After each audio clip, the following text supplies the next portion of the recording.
अगर अपन देखें, जब केंद्र सरकार से अपने को ड्रोन आवंटित होते हैं, माना कि पूरे राज्य में 20 ड्रोन है, 20 ड्रोन में अपने को जब पता चलता है कि अपने पास 20 ड्रोन आने वाले हैं, 20 नए आने वाले हैं, 20 और नए आने वाले हैं, ऐसे 60 तक बढ़ेंगे अपने ड्रोन। तो उस ड्रोन की संख्या के हिसाब से जो जिले हैं वो अपनी पंचायत समिति सभी जिलों को और थोड़ा वापस रिवर्ट बैक में जाते हुए, जब अपने को पता चलता है कि अपने को सर्वे करना है तो जिला लेवल पे क्या कार्रवाई होती है, राज्य स्तर से हम ट्रेनिंग देते हैं। ठीक है, उस ट्रेनिंग में अपन बताते हैं कि जिला लेवल पे किस विभाग का क्या रोल रहेगा। सबसे पहले अपन पूरे जिले में कितने राजस्व गांव हैं जो आबादी एरिया में आ रहे हैं उसकी सूची बनाते हैं।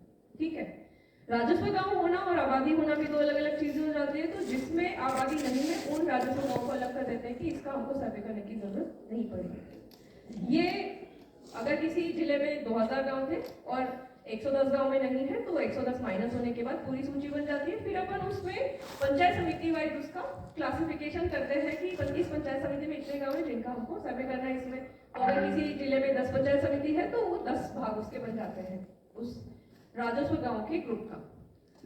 उसके बाद में अपन 5-5 गांव पास के लेते हुए एक रोस्टर बनाते हैं। 5-5 गांव इसलिए लेते हैं कि जब ड्रोन उड़े तो एक गांव पूरा करने के बाद साथ में दूसरा गांव, तीसरा गांव, चौथा गांव आसानी से पहुंच सके। और ये ड्रोन उड़ के 5 गांव एक दिन में कवर करने का टारगेट रखते हैं और पूरी पंचायत समिति बनाते हैं। तो किसी पंचायत समिति में 100 गांव है तो एक अपन सोचते हैं कि 20 दिन में पूरी हो जाएगी।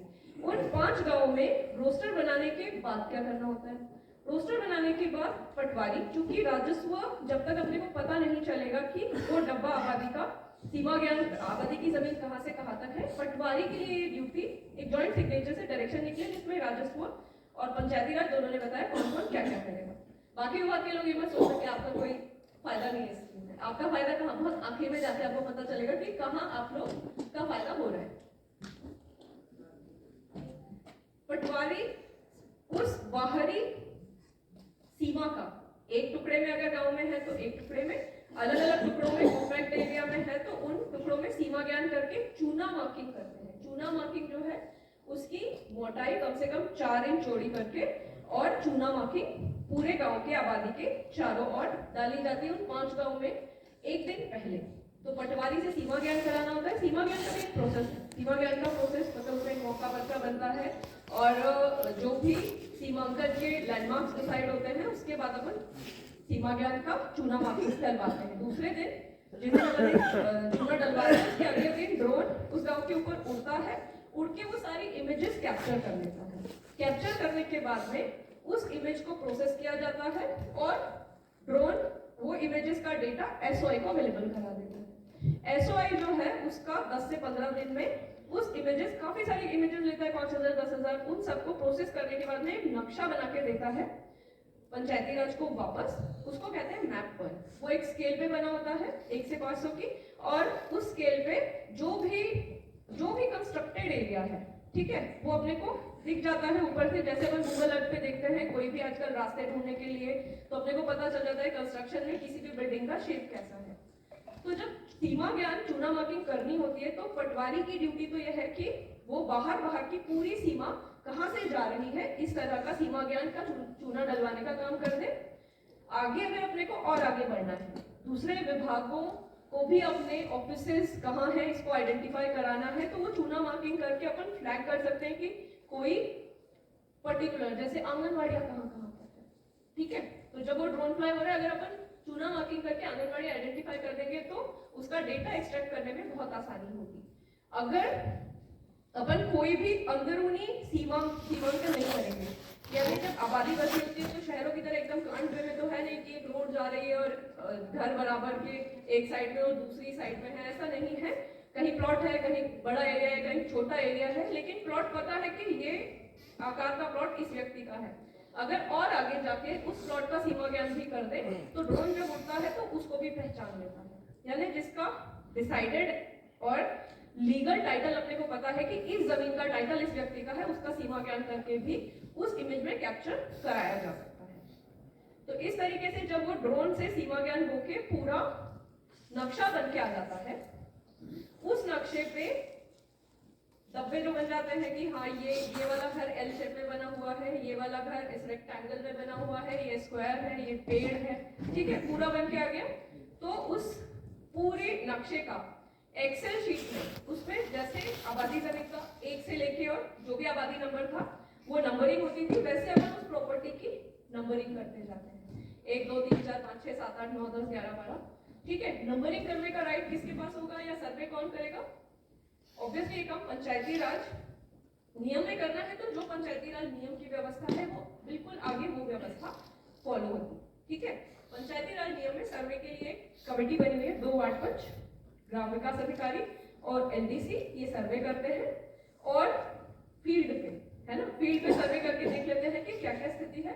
सर्वे करने से 2 चीजें पता चलती हैं। ये इतने अभियान चलते हैं, आप सभी लोग भी हर अभियान में भाग लेते हैं, प्रशासन गांव के संग, और कौन कौन से होते हैं, न्याय आपके द्वार, जल चेतना यात्रा, है ना, डिफरेंट जो भी अभियान चलता है हर विभाग को कुछ ना कुछ काम देते हैं कि आपको ये करना है, कृषि विभाग को इतने किट डिस्ट्रीब्यूट करने हैं और फलाने को फॉर्म बोर्ड बनवाने हैं, पीएचडी को हैंडपंप रिपेयर करने हैं। वैसे ही पंचायती राज हर अभियान, ये भी हड़प्पा टाइम से टारगेट मिल रहे हैं कि पट्टे बनाने हैं, जिनके ऑलरेडी बने हुए घर हैं उनके पट्टे बनाने हैं।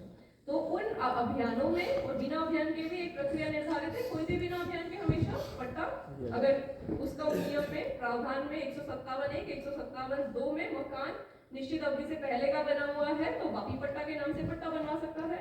और दूसरे, अगर खाली प्लॉट है, पंचायत से ऑक्शन के माध्यम से खरीदना चाहते हैं तो पंचायत से, अगर ऑक्शन में पंचायत से निकाली हुई तो ऑक्शन के माध्यम से भी प्रावधान, हालांकि पंचायत के पास जितनी जमीन बची है उनकी ऑक्शन करें।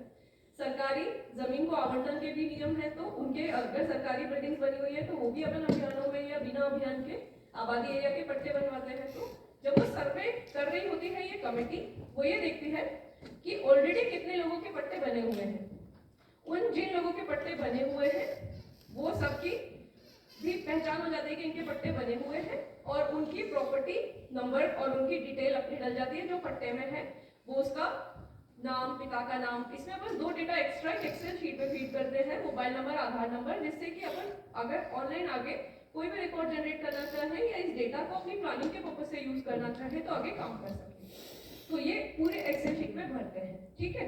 उसके बाद में अपन इस पूरी प्रक्रिया को जो किया, और इसमें पटवारी क्या करते हैं, जो उन्होंने वो 4 इंच की चूना की लाइन डाली थी, उनकी ड्यूटी है कि वो बाहरी सीमा को वेरीफाई करें कि ये सही, जो ड्रोन ने उड़ाया उसका नक्शा बाहर आ जाए। अभी क्वेश्चन आएंगे बहुत सारे, मेरे को पता है, मैं आपके क्वेश्चन से पहले जवाब दूंगी और वैसे बहुत सारे आएंगे।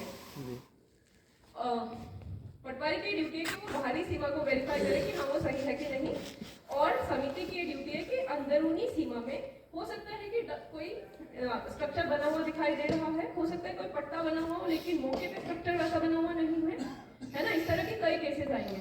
तो जो ग्राम समिति है वो आइडेंटिफाई करती है कितने तो लीगली पंचायत राज नियम में कवर होने वाले स्ट्रक्चर हैं जिनको उसी हिसाब से अपन पट्टे दे सकते हैं, और बचे हुए ऐसे कौन से लोग हैं जिनको कभी दिया नहीं लेकिन वो क्वालिफाई कर रहे हैं तो उनको पट्टा दिया जा सकता है।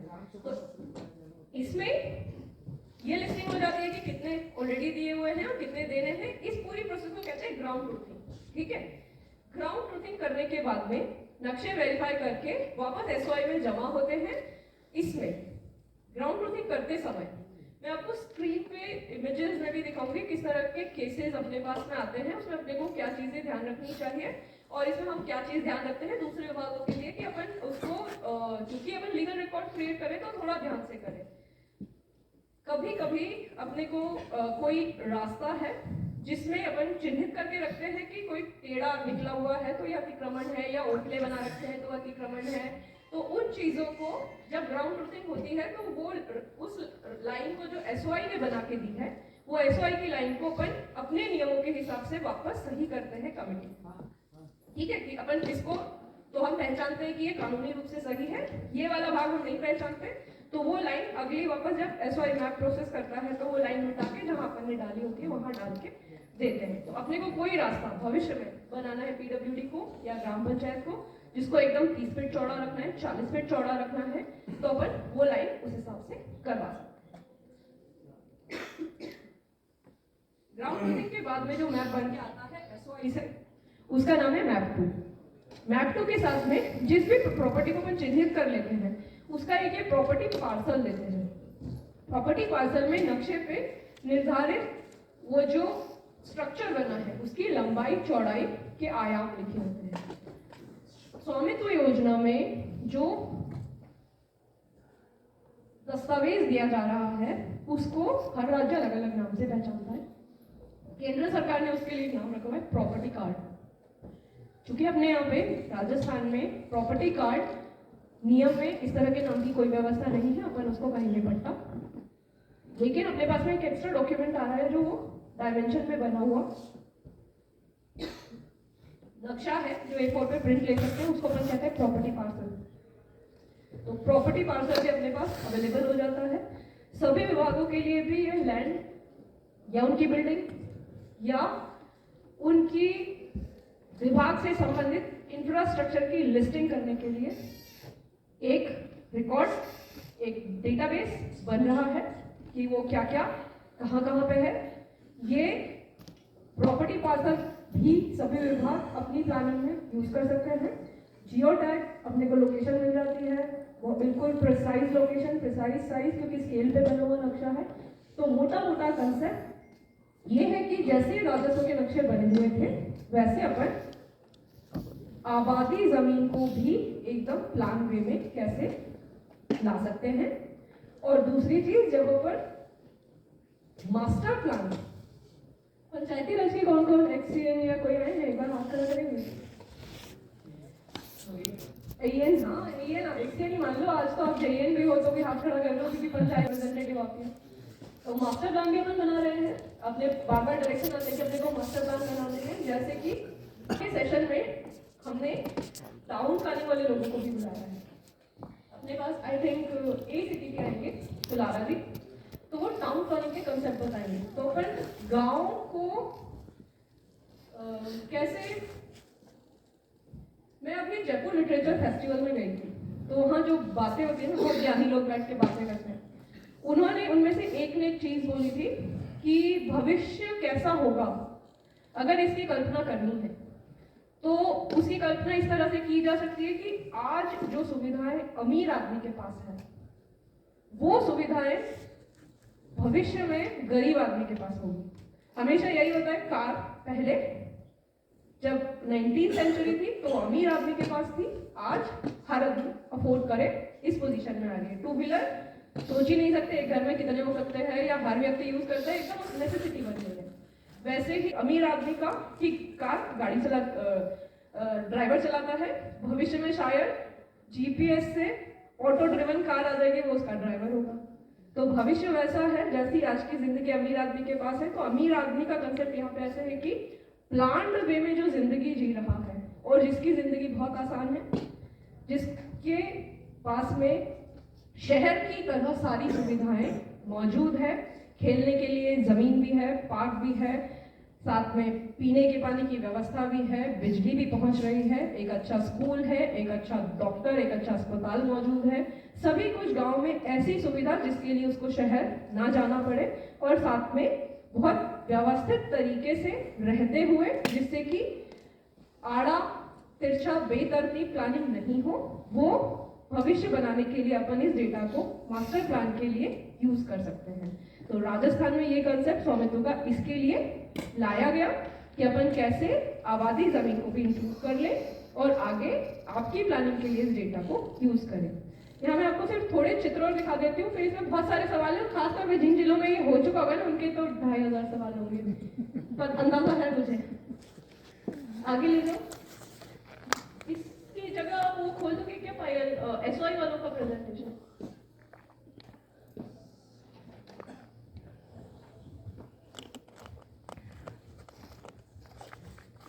ये जो प्रेजेंटेशन है आप लोगों को शायद व्हाट्सएप ग्रुप बना दिया होगा विक्रम जी ने, नहीं बनाया होगा तो हम आपको शेयर कर देंगे, जिससे आप कभी भी इस कंसेप्ट को समझना चाहें। तो ये सारी चीजें मैंने बोल के बता दी।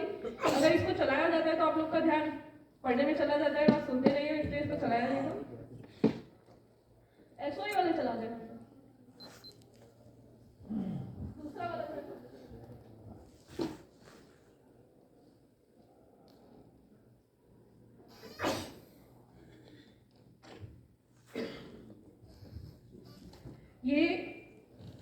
अगर अपन किसी भी आबादी में ऑब्वियसली पूरा का पूरा चूना डाल दें, ऐसी स्थिति तो कभी नहीं। तो ये नीचे जो दो निशान दिख रहे हैं, जब कोई पेड़ आ जाता है, जब कोई तालाब आ जाता है, जब भी कोई ऐसी चीज आ जाती है जिस अगर कोई मकान आ गया जो आधा आबादी के बाहर है, आधा आबादी के अंदर है, तो अपन इस तरह के निशान डालते हैं कि एक तीर का निशान और दूसरा तीर का निशान, यानी कि हमारी लाइन यहाँ से गुजर रही है और वो स्ट्रक्चर को आधा काट रही है। कई जगह पे वो लाइन सीधा डालना पॉसिबल नहीं कि बंच ऑफ ट्रीज अगर बहुत सारे पेड़ एक साथ हैं, तो जहां पे वो पेड़ खत्म हो रहे हैं, जहां से ड्रोन को दिख जाए और इस साइड भी, तो वो काल्पनिक रेखा अपने आप नक्शे पे क्रिएट हो जाती है।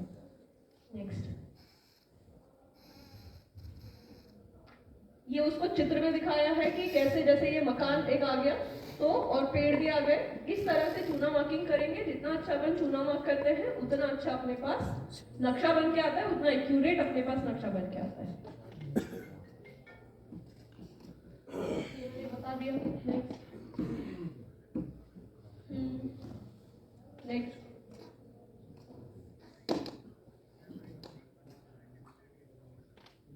ठीक है। जैसे अगर एसओआई ने तो इस तरीके से ये स्ट्रक्चर पहचाना, ठीक है, में कि ये पूरा एरिया है, लेकिन अपने को पता है कि ये पूरा एक बाउंड्री वॉल नहीं है। ग्राउंड ट्रूथिंग में पता चला कि इसमें अलग अलग लोगों के मकान बने हुए हैं या अलग अलग लोगों के हिस्से हैं। तो वो ग्राउंड ट्रूथिंग के टाइम पे जैसी अपने रिकॉर्ड की स्थिति है, अपन वैसी लाइन डाल के जब देंगे उनको नक्शे पे, मैप 2 के समय वैसा नक्शा अपने हाथ में आएगा।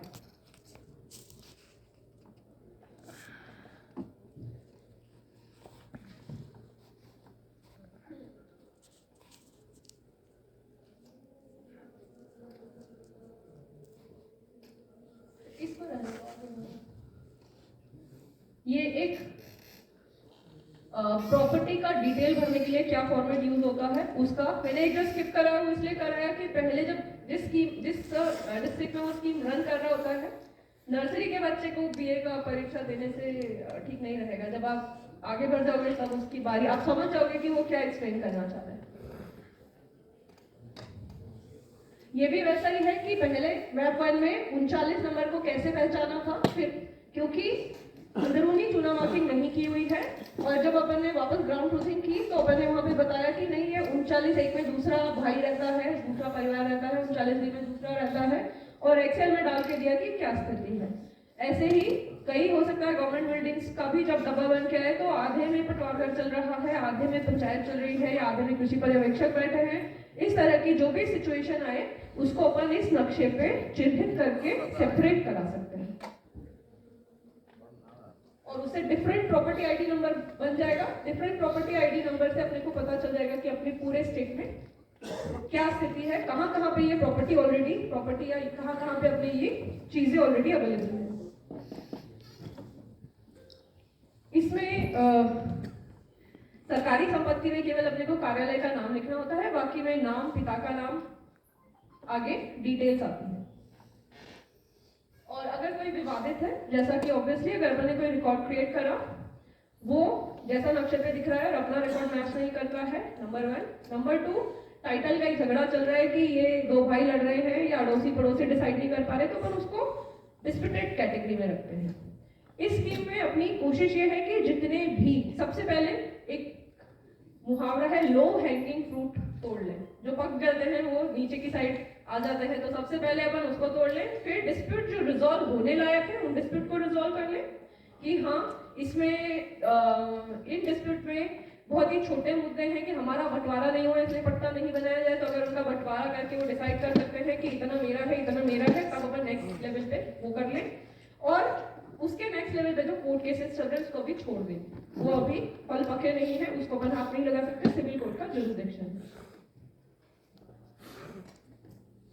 ये वापस बैठ जाओ। अगर अपन ने चूना मार्किंग करी थी, ठीक है, लेकिन बाद में अपने को पता चला कि ये गलत होके आ गई है, तो अपन उसका भी करेक्शन की नहीं आबादी जमीन, लाल डोरा वर्ड यूज किया जाता है देश के उत्तरी प्रदेशों में आबादी के सीमा रेखा को। अपने यहाँ लाल डोरा राजस्व में नहीं कहा जाता, सिर्फ अपन उसको डिमार्केशन ही कहते हैं, सीमा ज्ञान आबादी जमीन।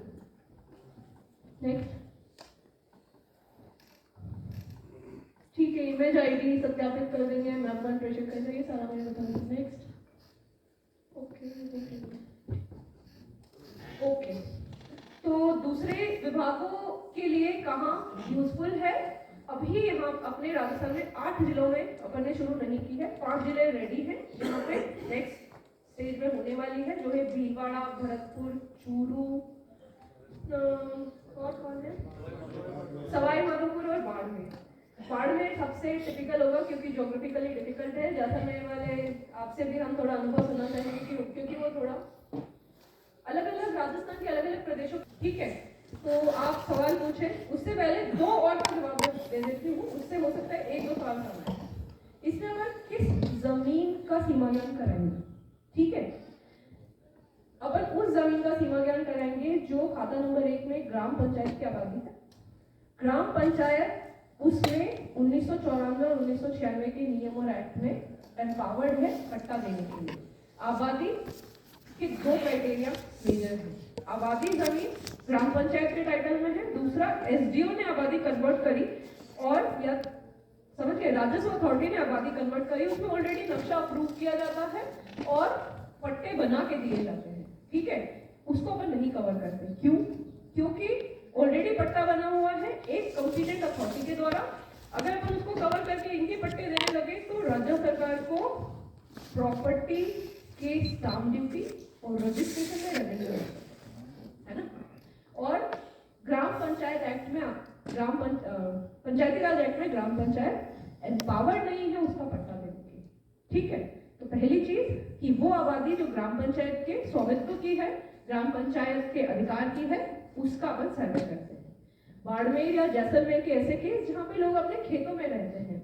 इसमें जब ट्रेनिंग हुई तो बाड़मेर से सवाल आया था कि हम कैसे चिन्हित करें, तो मेरा यही उनको सुझाव था कि सबसे पहला कि आबादी अपने स्वामित्व की है, दूसरी अगर बहुत स्कैटर्ड वे में है लेकिन आपको लगता है कि धौलपुर में भी तो स्थिति ये है, खेतों में रह रहे हैं, जैसे मैं खुद अपने खेत में रह रहा हूँ, उस एरिया का पास वाले एरिया का भी करा लेना। लेकिन बहुत छोटे अलग अलग कराने से प्लानिंग के पर्पज से कुछ अपने फायदे की चीज नहीं है। और चूंकि ये कंसेप्ट अभी अभी आया है तो अपन ऐसा करते रहेंगे। अभी ड्रोन फ्लाई टेक्नोलॉजी आई है ना, हो सकता है बाद में सीधे सैटेलाइट कैमरा से ये मैप निकालने की टेक्नोलॉजी आ जाएगी तो अपन उसको यूज करेंगे। तो भविष्य वैसे भी अपने काम को आसान बनाने वाली टेक्नोलॉजीज देता रहेगा। अभी अपनी जो स्थिति है, कानून में कोई भी गलती किए बिना अपन जिस एरिया को कवर कर सकते हैं वो अपन करते हैं। अब आप सवाल पूछिए। जी, जिसका जवाब आप, ज़्यादातर गांव ऐसे ही हैं जिनमें कि लोग बस चुके हैं, अगर उन्हें छोड़ेंगे तो फिर उनका कब हो पाएगा? देखो, ये एक ऐसा सवाल है जो कि चूंकि मैं राजस्व अधिकारी अंदर से होती हूँ ना, आरएस अधिकारी हो तो अंदर से राजस्व अधिकारी होता है, उसको पता होता है, तो मैं थोड़ा थोड़ा आपको सही जवाब देखो। बाकी अगर कोई और पंचायत राज का अधिकारी हो तो वो राजस्व की दृष्टि से उतनी जानकारी शायद उसका ना रखता हो।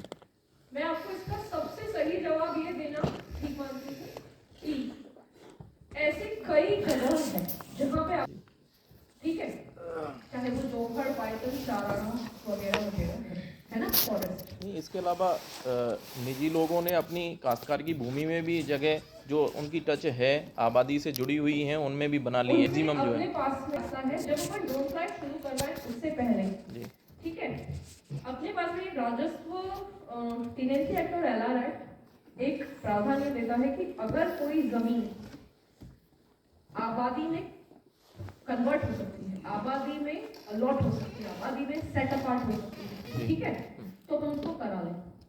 ठीक है, मतलब पहले जो अपनी तैयारी के लेवल पे जब अपन गांव चिन्हित कर रहे थे तभी एसडीओ तहसीलदार और वीडियो ये 3 लोग मिले और ये देख लें कि ऐसे कौन से एरियाज हैं जिनको अपन और लीगली ग्राम पंचायत एक्ट, पंचायती राज एक्ट में कवर होने वाली ग्राम पंचायत के कॉम्पिटेंट बनाने वाली आबादी में ला सकते हैं। उन सभी क्षेत्रों को अपन ले आए राजस्व रिकॉर्ड पे और अपन उसमें चूना मार्किंग कराएं और अपन उस पर ड्रोन फ्लाई करा दें। लेकिन ऐसी जमीन जो अपन आबादी में नहीं ला सकते उस पर अपन ड्रोन फ्लाई नहीं करा सकते। चारागांव में लोग बसे हैं, लेकिन अगर कलेक्टर साहब उसका समाधान नहीं कर पा रहे क्योंकि कलेक्टर टीनेंसी एक्ट और एलआर एक्ट में एम्पावर्ड है, तो अगर वो समाधान नहीं कर पा रहे हैं, इट मीन्स कि वो कन्वर्ट नहीं हो सकती। इट मीन्स अपन उनको पट्टा भी नहीं दे सकते होंगे, है ना। इसी में ही निवेदन है मैम कि पिछले भी जो अभियान चले हैं, पट्टा अभियान चले हैं या और भी जिनमें कि सरकार का फोकस रहा था, तो उस टाइम पे भी रेवेन्यू वालों के द्वारा कोई सपोर्ट नहीं किया गया डिमार्केशन के रिगार्डिंग जो आप बढ़ाने के लिए आप बता रही हैं कि आबादी का विस्तार कर दिया जाए और बढ़ा दिया जाए, तो वो सहयोग ही नहीं हो पाता है। उसके लिए या तो यहाँ से स्पेशल डायरेक्शन जाए। जी, मैं आपसे बिल्कुल सहमत हूँ। आपको पता होगा नवीन जैसवाल जो शासन सचिव पंचायत पाली से कोई आया है क्या? अरे वाह, ठीक है, बहुत बढ़िया। शासन सचिव महोदय पहले प्रभारी सचिव प्रतापगढ़ के थे, पाली के थे, तो पिछले महीने मतलब जनवरी में पाली गए थे, तो ये मुद्दा आया होगा और ये मुद्दा काफी टाइम से चल रहा है। तो मेरे पास आपको देने के लिए इसमें केवल दो जवाब नहीं है। जवाब तो तब होंगे जब दो राय भी नहीं है। दो ऑनगोइंग स्थिति बता देती हूँ मैं कि अभी ऑनगोइंग है और शीघ्र होने वाली है। नंबर 1, अगले शनिवार को सीएस की अध्यक्षता में वीसी रख रहे हैं।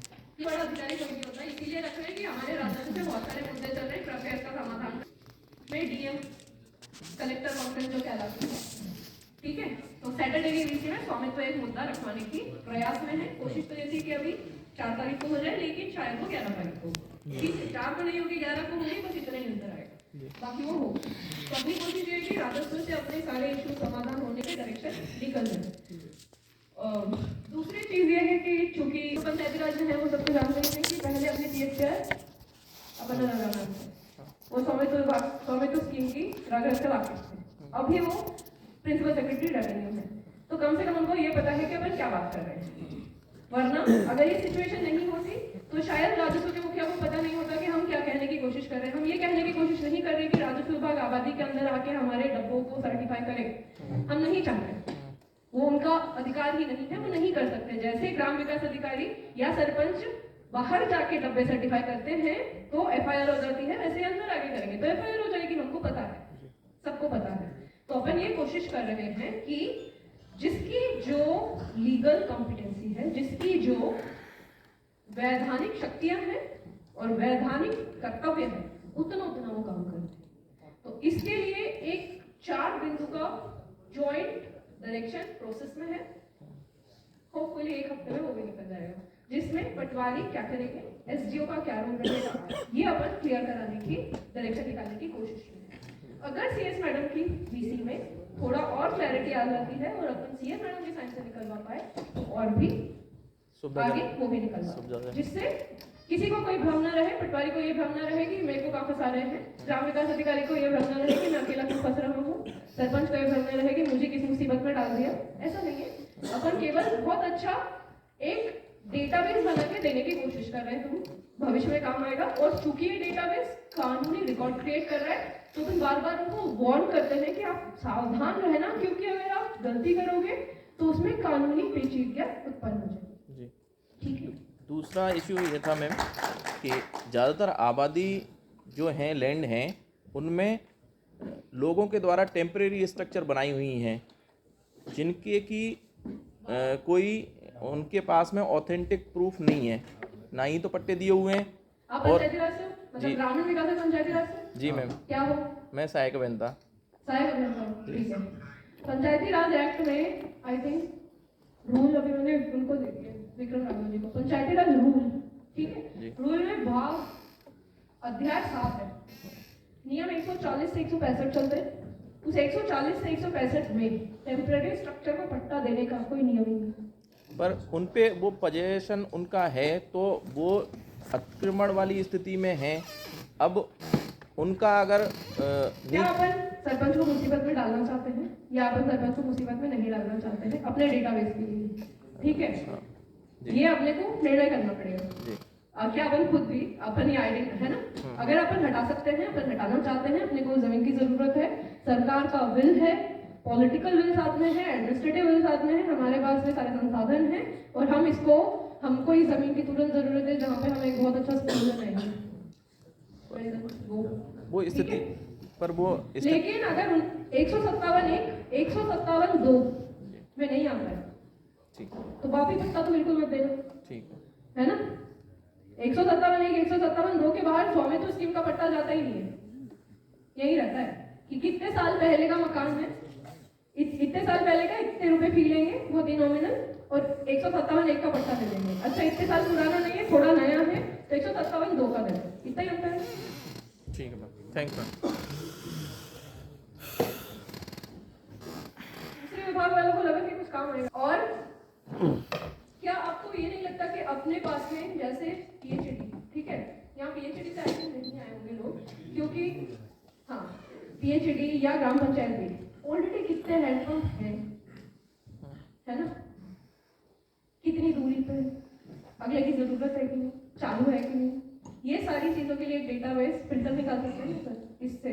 लेकिन उसके लिए कौन से और कोई एग्रीकल्चर से कोई नहीं, आप लोग चाहो तो अपने अपने सीओ से मिलकर आपके जो कृषि पर्यवेक्षक भवन है उसका डेटा पूरा साथ में निकाल के उनके पट्टे और सारे निकाल सकते हैं, ठीक है। तो ऐसी सारी चीजें, और इसके अलावा भी अपने को कभी भी किसी भी विभाग की सोशल जस्टिस की नजर से या किसी इससे सेपरेट कर सकते हैं और विभाग आगे बढ़े।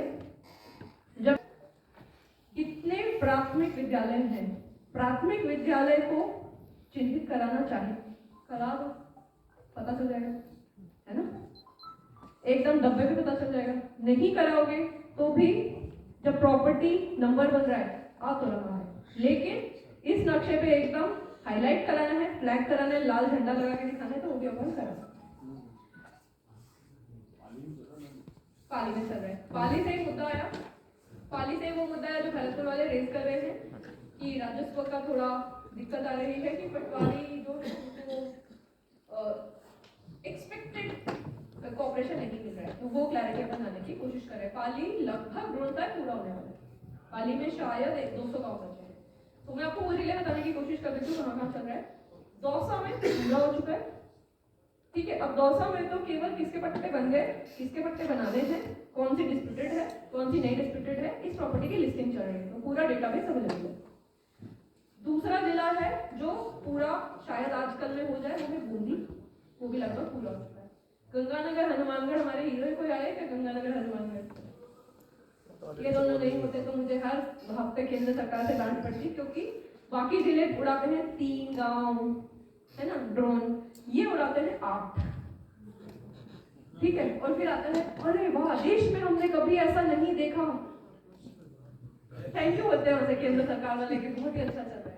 तीसरा जो बहुत अच्छा कर रहे हैं वो जालौर जिला है, ऐसे रोजगार की दृष्टि से उनको आगे काम करना बाकी, जालौर में भी बहुत अच्छा चल रहा है, डूंगरपुर में चल रहा है, बांसवाड़ा में चल रहा है, राजसमंद में अभी शुरू हुआ है। तो किसी विभाग को अगर अपनी प्रॉपर्टीज लिस्ट करानी है तो वो काम अभी हो सकता है, बाकी में आधा हो चुका है, तो डेटा फिल्टर वाले अपन स्टेप पे रहेंगे। जैसलमेर में शुरू हुआ था, फिर वहां गर्मी में लू चलती है तो ड्रोन इधर उधर उड़ जाता है, फिर वहां सर्दी में कौन सा फेस्टिवल होता है आपका, डेजर्ट फेस्टिवल होता है, और फिर अभी भी कुछ हो रहा है, तो वहां पे ड्रोन ऐसे रुक रुक के उड़ता है, तो पूरा नहीं है, ठीक है, पर होगा।